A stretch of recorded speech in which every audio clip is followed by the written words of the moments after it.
I don't know if we're live because it's okay, we might be live. It says live. It says live on my screen. One day I'm going to understand the technology and just start when it says live. Okay, so I am going to start with the big news headline, which I hope comforts everybody who's listening right now. And that is that Maas says that parents don't need to be sex educators. Woohoo! We need to be sex socializers, which I don't really know what that means, but I'm just so excited about the first part that please tell us, what does it mean to be a sex socializer? And I feel confident I'm going to be better at a sex socializer than I was as a sex educator. So thank you. Absolutely. So a sex educator requires a ton of knowledge. So I was certified once as a sex educator. There are tons of amazing certified sex educators out there. It requires a ton of knowledge about contraception and all STIs and all the new goodies and everything that's coming out in research. So we don't expect that of parents, right? I can barely keep on top of it, and I'm, an expert in this stuff.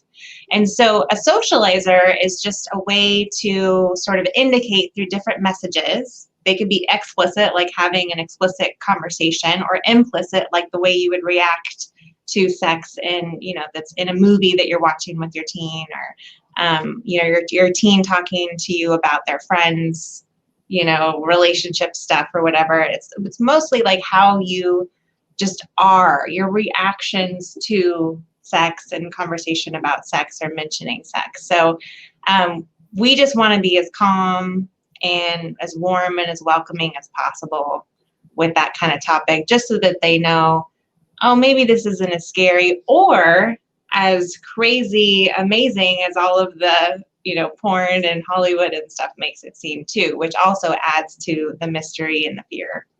Okay, so we're going to go back into that, but I'm going to introduce you. I'm here with Maas, Professor of Human Development and Family Studies at Michigan State University. Megan's research focuses on sexual socialization, including sexting, social media, and online porn. So thanks for being here with us. Thanks for having me. And I want to go back to the sex socializer discussion, because I think you also talked about how that's a place where we share our family values. Mm-hmm. Absolutely. So this is something that people can do across the board, regardless of what your attitudes and opinions are about sex in terms of who should be having it and when you should be having it. You can voice your values and your opinions in various different conversations. But just keep in mind that at the end of the day, your values might not be your child's. And that's something that's hard for us as parents to accept, is when our children believe something that we don't. And that might seem like disrespect, or it might give us some fear, but we have to just meet them where they are, essentially. Okay, that is so hard. But okay. So hard. So I want to tell everybody who's on right now that you are likely part of the majority. So talking to our kids about sex and porn, most of us are not doing it well. Kids are reporting that I think it was less than 50% say that their parents have spoken to them about sex more than once. So start out, let's just equal the playing field. Most of us suck at this. And now we're going to talk to Megan about how we can not suck at this. And if we didn't do it up till now, we're not going to talk about all the missed opportunities. We're just going to start today, and we're going to start talking about what does that conversation look like with teenagers, middle school and high school kids. What do we do? Yeah, so the first thing you want to do is just know that there's a bazillion books out there. There's some books on my website that I recommend. There's just tons of books. You don't have to do this alone. You can arm your children with books. That's a great place to sort of start the process of socializing. Like, hey, there's books. Here's some books. This means that other people think this stuff. It's not just me. Here you go. But it's also to prepare, like, have some conversations with your spouse or your friend first about how, you navigated sex as a teenager and an emerging adult in college, and what are some of the things you wish you would have known, or what are some of the stories about how sex or masturbation or porn or whatever has already come up with your friends' kids, so that you can kind of get some of the heebie-jeebies out, because it is embarrassing to talk about. So practice with an adult first. The other thing you want to keep in mind, oh, go ahead. I just want to say, if it ever comes up anything related to your parents' sex life, your kid is not remotely interested. Like, it is horrifying. Yeah, try not to talk about your current sex life. No, but even your well, you can work up to that. You can work up to that. But yeah, I wouldn't be sharing a ton of personal details. If they're asking a bunch of questions, you can answer them. But yeah, don't spring it on them if they don't want the information. But that brings up a good point, is you should be asking them just as many questions as you are giving statements. So you want to make sure that the talking is somewhat balanced so it doesn't feel like an intimidating lecture to them. The other thing is to sort of spread that out and just sort of make a goal that this is a topic you're going to touch on at some point. You're going to try to do it like once a month for a year or something. And when I talk about sex, I mean, I'm talking about relationships. We're talking about sexual harassment, bodies, all sorts of stuff. It doesn't have to just be where do babies come from or why do people have sex. And the other thing you can do is just straight out apologize initially, because kids and teens love it when their parents, admit to being wrong. You can say like, hey, our culture is so messed up with this. You might have already known, like, you're getting terrible sex ed. We turn beet red when we told you about where babies came from. But yet, there's porn everywhere and there's all this, Hollywood Instagram stuff. So I'm sure you're probably like, what is this sex thing about? This is confusing. We're all confused, but we're going to try to do things better. I watched this, Facebook Live talk, and I just decided I'm just going to try to do this a little bit better, so that you're just sort of like making it as comfortable as possible.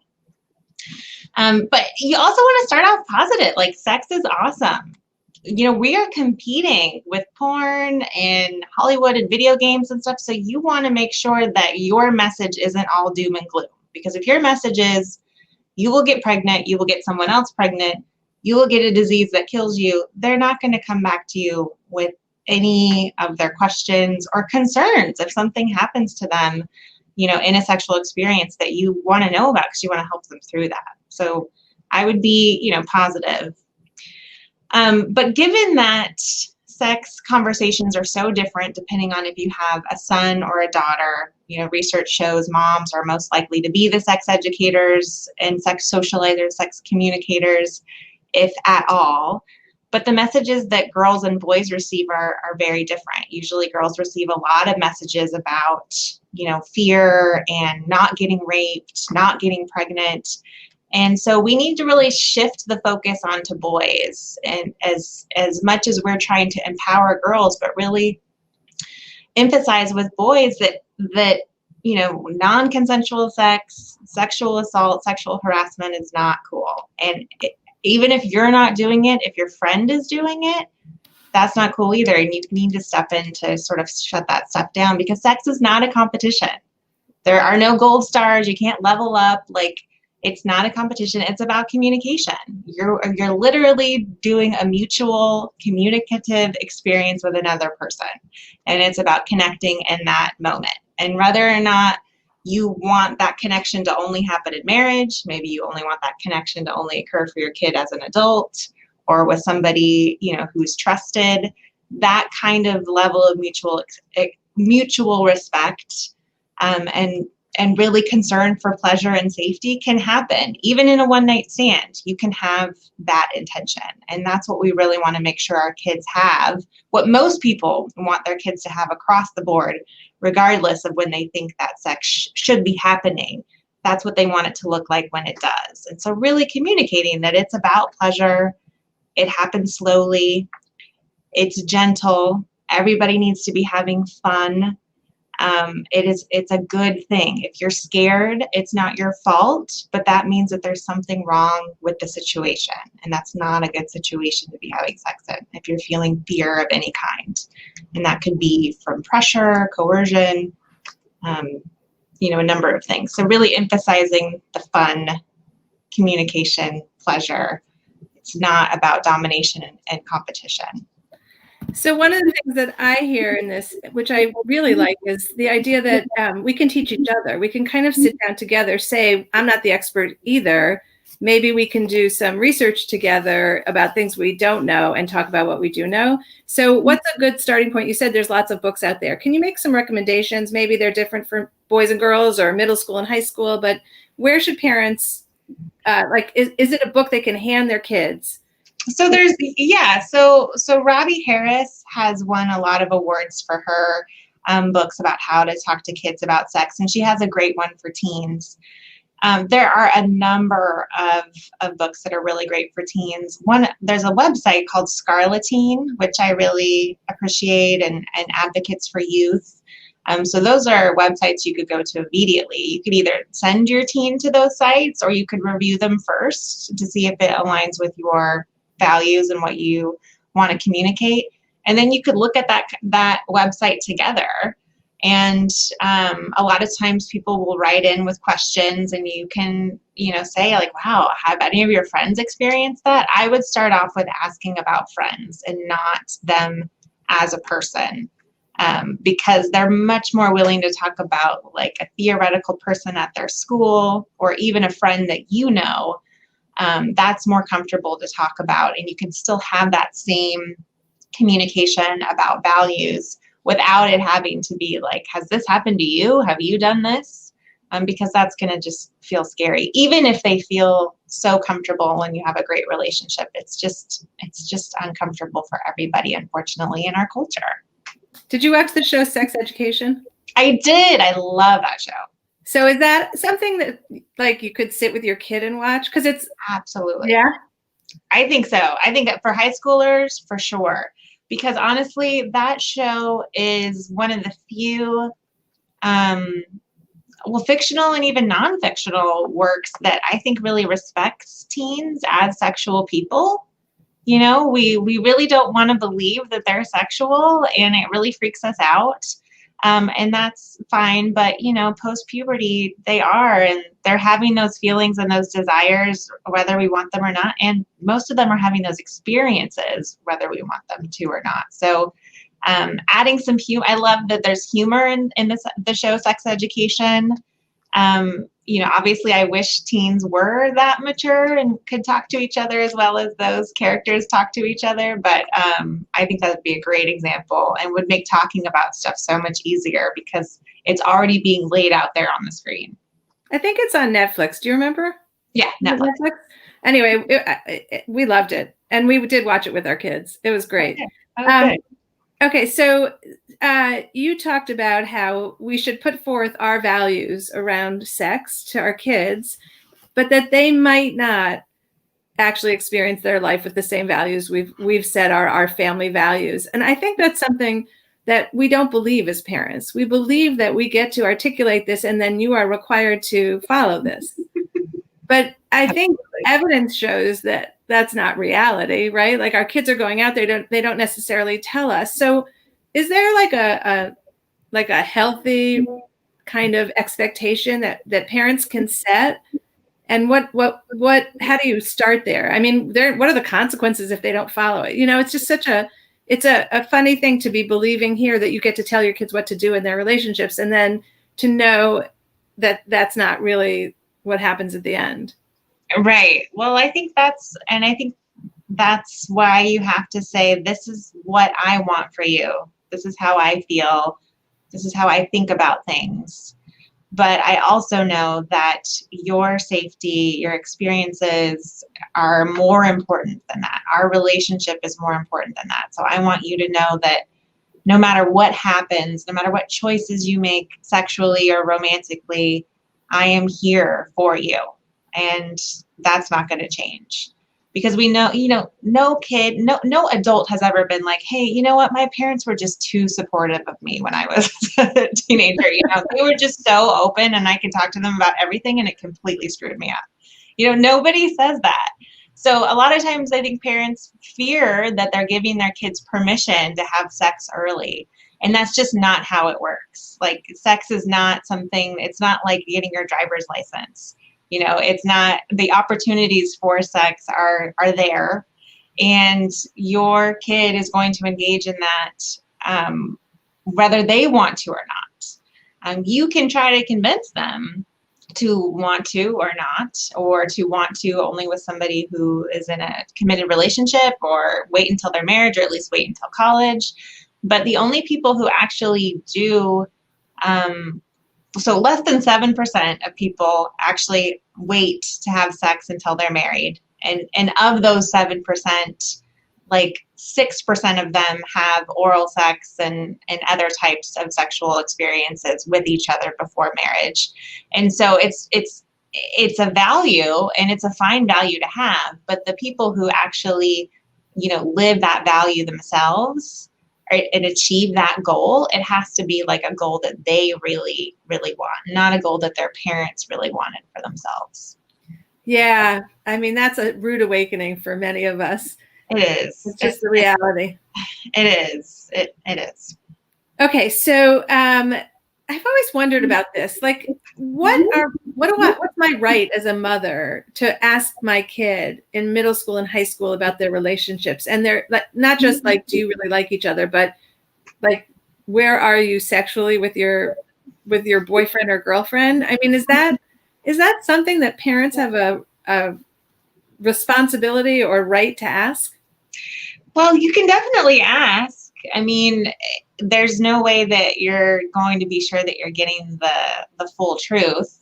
But, having those conversations, watching shows like Sex Education, or having books around, having conversations, multiple conversations where you're open and you're really quiet and you're just sort of letting them talk about, all of the stuff with their friends, and letting them talk about, whatever, without interrupting and providing judgment, then you'll really kind of socialize them implicitly that you are somebody that they can come to with that kind of information, because you're not going to shut them down, and you seem to be pretty open and receptive. Even if you're very clear that you do not want any oral sex, you do not want any type of sex at all happening in high school, you can still be cool and calm and collected when they talk about other people doing it, or you see it happening in shows.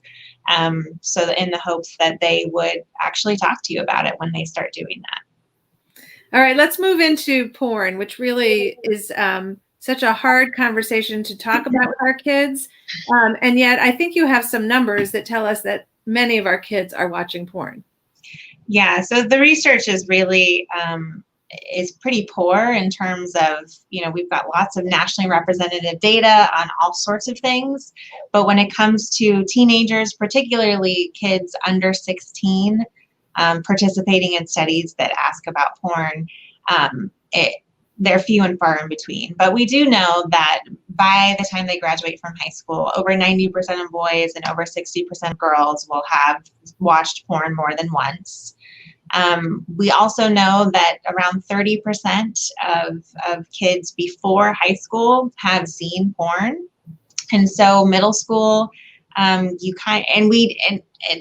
there are teens that talk about, for example, and college students in my human sexuality class that think that those numbers are really low. So I would just go in it with the assumption that your kid is going to see porn for sure by the age of 16. I mean, that's just going to happen, whether it's in your house, it's at a friend's house, it's in the school bus, whatever. Like, that is just the reality now. And porn is not what it used to be. And so it's not really preparing them for nudity, which, is fine, or even people having sex, which is fine. But porn today is very different. So let's talk about that, what that conversation looks like.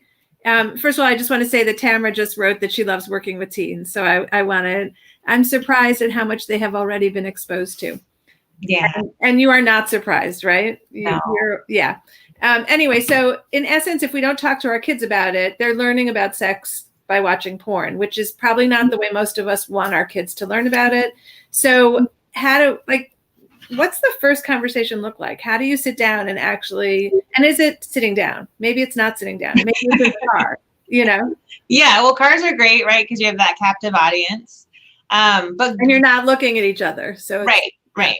But if you just Google the term yourself, just Google boobs, Google blowjob, Google sex, Google naked girls. These are all things that middle schoolers Google. And you will see what comes up, and you will see what they see.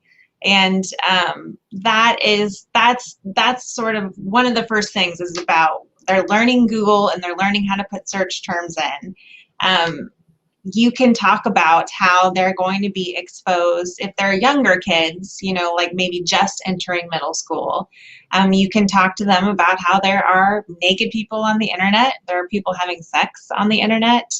And a lot of those videos and those images are people who are being exploited, or it's being done against their will, or they're being taken advantage of. And so it's not something that we want to support by, giving them more clicks and views. So you could kind of go at it from that angle. The other thing is, you can just talk about, like, one of the analogies I give is that porn is sort of the fast food version of sex. It's really quick and easy to see all sorts of crazy, sex, and it can get you aroused really quickly.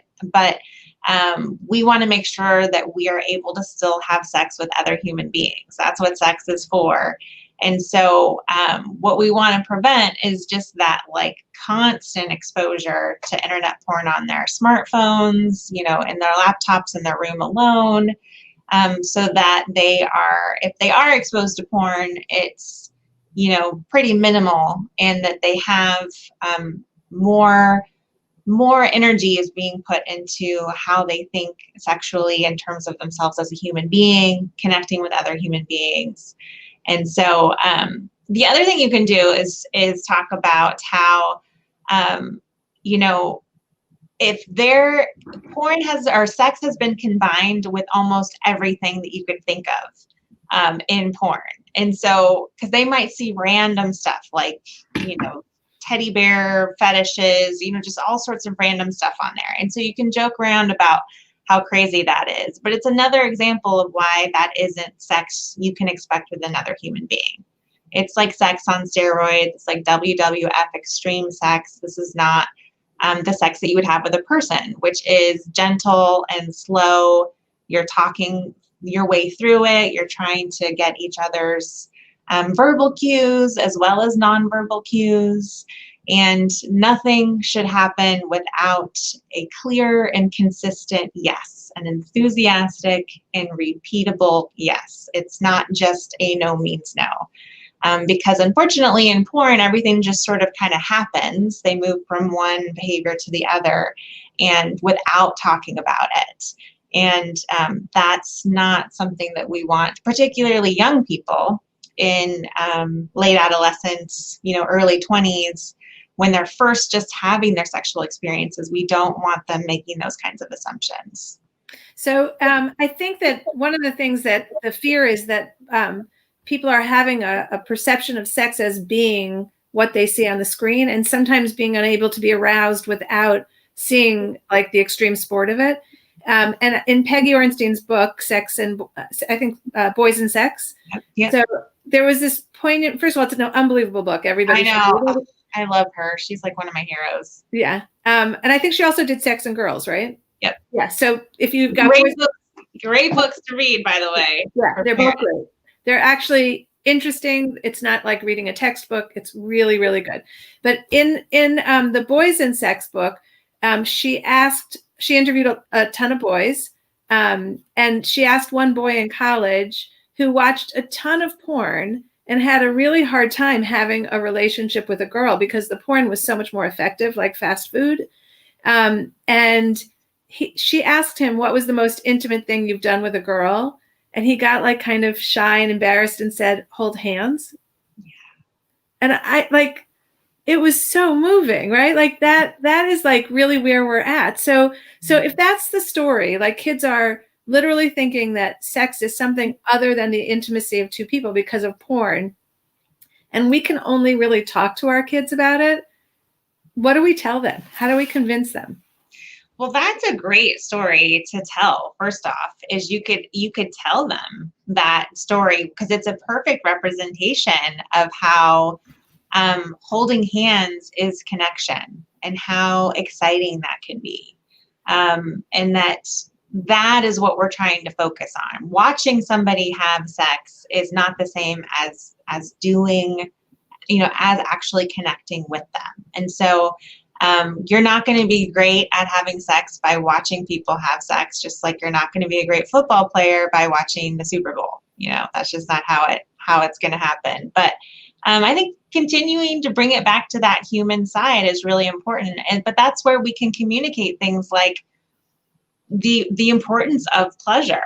I think when we don't talk about the importance of pleasure or enthusiastic consent, or the fact that this is your body, this is your life, you are in control of this, I am not in control of this, that gives them this sort of perception that, wow, this is part of who I am. Because right now, teens and even adults, we tend to compartmentalize sex from the rest of ourselves in our lives because we don't talk about it, and it's not something that's really integrated. And so I think just focusing on that human side can really help. Let's get a few terms out there just to talk about, like, what is revenge porn? Yes, so revenge porn is sort of a misnomer because revenge porn refers to any nude images or video that are posted online without the person in that video's consent. Sometimes that is posted because it's an ex-boyfriend who's trying to get revenge against the girl in the video. But sometimes it's just posted because teens think it's funny, or they're not really thinking anything of it. But it is non-consensual, and it is a form of sexual assault. Okay. And then, so that leads us into sexual assault, just as a general term.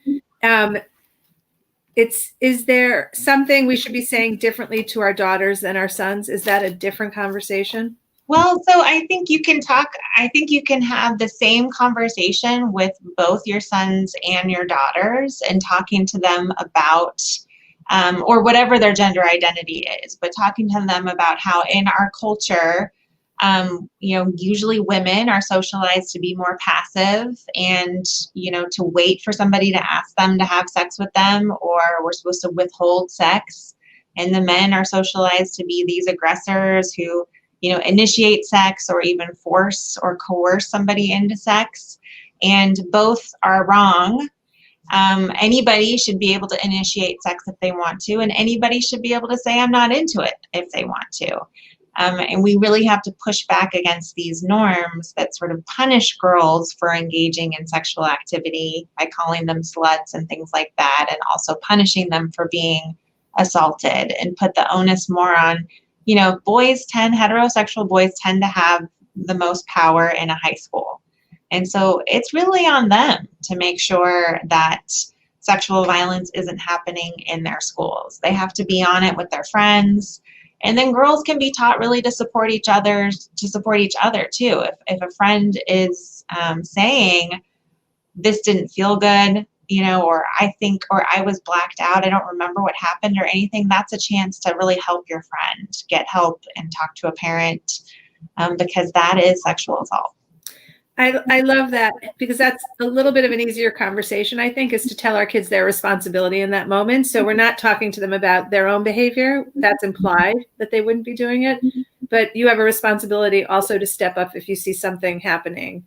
And yeah, that's great. I love that. Okay, last question. If parents are feeling overwhelmed right now, I'm sure they are, leave us with your best uplifting advice. We all figure it out. We all figure sex out. Just think of your own self and your own experiences. And we want to mitigate the negative ones that our kids are going to have, but they're going to figure it out. They're going to be okay. The majority of kids, the kids are all right. Even though we've got all this crazy porn and stuff now, they're all right. They're figuring it out, and we can just work to make it a little bit better and a little bit easier for them. But you aren't going to completely mess them up for life if you don't have these conversations, or if you mess up these conversations, they're going to be fine. Okay, and I said that was the last question, but Christina wants to know a recommendation for a book about sex that discusses sex from many angles, including LGBTQ. Give us your favorite. Oh, the title is not coming it's like everybody, go to my website, meganmaas.com. Under resources, there's a list of tons of books. I think it's called like Everyone's Different, or I don't know. Okay. So she's going to go to your website and find that out. And Megan Maas, thank you so much for being here with us today. Thanks for having me. Have a great one.